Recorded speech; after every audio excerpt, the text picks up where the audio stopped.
Hi, I'm Ronnie from Ronnie's Garage. We're holding our monthly tech meet at my shop, and today we're going to be pulling out an electronic speedometer to show how easy it is, and so that you can send it out and have it fixed for yourself. So what we'll do now is we'll just pop it back together. Remember our wiring. We had the white, the B goes to black. Now you probably ask me, well, why wouldn't a B be a brown? Well, in British cars, B means black and N means brown. Because they can't have two B's, right? And you think, well, what about blue? My favorite color. That is a U. And most British wiring schematics, definitely in Rolls-Royce. And pink is K. Hi, Mike. What else? Red is R. Y is yellow. Green is G. And gray, there's another G, is S, standing for slate, which is a form of gray. What if there's a stripe in the wire? Then you will have, just like this RG. This is a red wire that has a green trace. So that on wiring diagrams, they'll usually have a slash. A lot of times they'll have a number next to it too, and that's the gauge of the wire. And then they'll have a C or a P. And the C is cloth and P is plastic covered. All right, so we got our three wires. What about all these lights? Oh no. Let's see here. Remember the white and red were instrument lamps, so they both go in the bigger holes. You can't mix those up. All right. Now we got the big test. Now we have two turn signal wires. Now which is left and which is right? Okay. We'll do it the old Hayakawa Indian trick.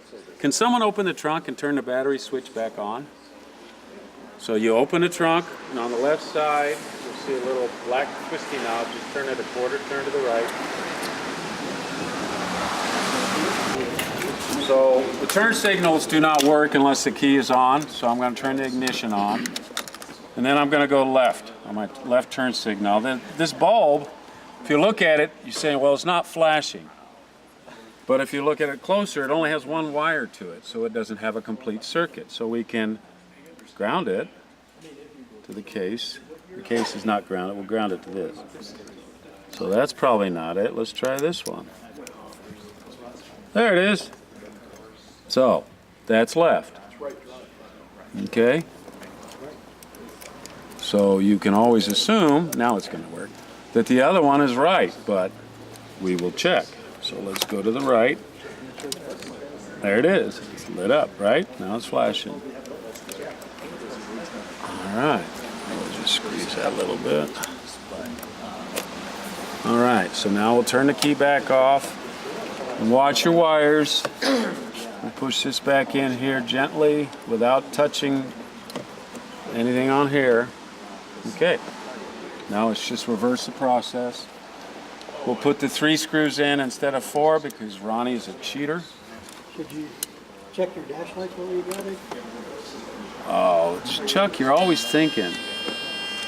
So the dash lights won't work, the headlamps won't work without the ignition on. I can see it's lit up. I don't know if you guys can see that. Let me turn the light off. See that? It's lighting up. We're good. It's almost like I have a wife here. 10 wives. 10? Oh, just shoot me right now. I never understood that. Why would you want that? Why? Oh. Of course, women can say the same thing about husbands, I'm sure. All right. When you were checking them, I was looking at, looks like the temperature gauge. I didn't see a backlight come up on that. Well, you're looking for problems, just so you know. I can see it right there, if you look closely. Yeah. There's only one light on this one. Okay. It's in the center. So now we'll We can go ahead and put this piece back in. Remember, I screwed those in. That's not a bad process to screw the screws back into whatever you took apart if you're not familiar with them. That way you don't put the wrong thread in and force it and break it and then go, why didn't I just pay somebody to do this? But when you put the screws on top of the dashboard, is there any danger of them sliding into a vent? Absolutely. But I like living on the edge.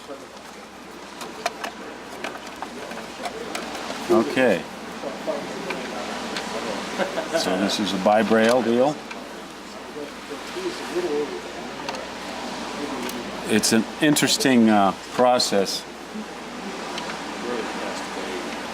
which I'm very lucky that I'm pretty good at. But let's say I was reaching up in a dash, laying on my back, sideways, trying to start a tiny little screw off to the side, like this. So you have to be able to close your eyes, Which way's right, which way's left? picture what you're doing, right, left, cross-threaded knot, and don't drop it. Because then what you have to do, if you're lucky, it just falls to the floor. And then you have to extricate yourself, find the screw, and reposition. Try not to curse too much. And that's when I like to piss off my technicians. When it goes into the vent, you have to retrieve it, or can it lie there and repose for the rest of its life? It will rattle. Yeah, if it was your car, he'd just leave it in there. So you can leave it lie there in repose, and hopefully, you know, on a vigorous test drive, dislodge it, make it go someplace where it's not going to rattle. Or you could tear the entire dash apart, trying to retrieve it, and hope you don't cause any more problems. It's a dangerous world. Those screws are all the same length, right? These are all the same. There's three of them, yeah. You have some good questions there, Mr. Cameraman. Good notes. You sure put my mind at ease on my car, Ronnie, because I was fighting with myself internally whether I should do this, but I think it's a relatively safe procedure. Well, it's either or, right? Either you deal with the problem that needs to be addressed, or you worry about I'll be on the something that freeway, hasn't happened. and I'll be doing clearly 70 miles an hour, and it registers 45 or 50. Oh, okay, that's something else, yeah. See, that, he just described a different problem. That is not a plastic gear problem. What that is either you have a problem in the speedometer head where it's not reading the correct voltage, or you have a problem down at the transmission. At the other end where it hooks to the transmission, it's called a transducer. And it's almost like a little electric motor it just picks up an inductive voltage, AC voltage. Which procedure goes first, this or the one on the transmission? Do you check that first? It's usually easier to do the transmission first, give that a whirl. Or you could get out all this fancy electronic So this might not test even need equipment. this sort of... May not. That's right. It hasn't happened yet. Okay. Yeah.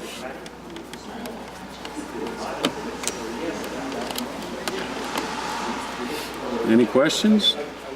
Well, I got a comment on your A comment. comment. I want to compliment you on your confidence in your skills. And now that you're done with the slotted screws, I feel confident to be able to say it. How you can, when you were taking it out, you were just holding the screwdriver by the very end, twirling on a slotted screw, which is so easy for the screwdriver to slip out and scratch such a fine wood dash. That you did it without a flaw. It's like you're the master. Now you got to be thinking about it. I'm somebody. We're all done. I mean, I would have said it before. It is like, gouge. All right, there it is.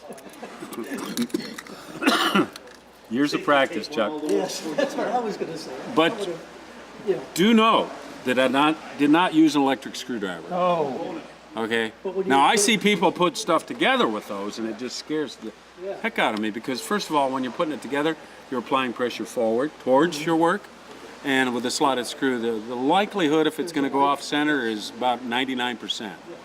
So that's that. wow.